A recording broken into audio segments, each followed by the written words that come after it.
बहुत समय पहले की बात है। आरेंडेल नाम की एक खूबसूरत और शांत राज्य में दो शहजादियां रहती थीं, एल्सा और आना।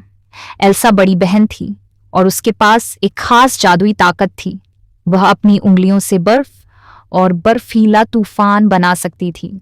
एक हादसे में एल्सा की ताकत से आना घायल हो गई, जिस पर राजा और रानी ने एल्सा को सबसे छिपा दिया ताकि वह अपने जज्बातों पर काबू पा सके। जब एल्सा जवान हुई तो उसकी ताजपोशी का दिन आया। पूरा एरेंडेल जश्न मना रहा था, लेकिन अचानक एल्सा के जज्बात बेकाबू हो गए और उसका जादू सबके सामने आ गया। डर के मारे वह पहाड़ों की तरफ भाग गई और बर्फ से एक शानदार महल बना लिया। आरेंडेल पूरी तरह से सर्दी की चपेट में आ गया।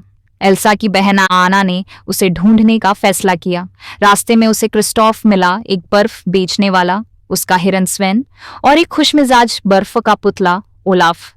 सबने मिलकर एल्सा को ढूंढ निकाला, लेकिन एल्सा ने गलती से आना को फिर से घायल कर दिया। आना की जान खतरे में थी और सिर्फ सच्चे प्यार का एक काम ही उसे बचा सकता था। आखिर में आना ने अपनी जान को खतरे में डालकर एल्सा को बचाया। यही सच्चा प्यार था जिसने बर्फ को पिघला दिया और एल्सा को यह समझा दिया कि प्यार ही उसकी ताकत को नियंत्रित कर सकता है। एल्सा वापस आरेंडेल आई, अपनी ताकत को स्वीकार किया और सभी ने उसे खुशी खुशी अपना लिया।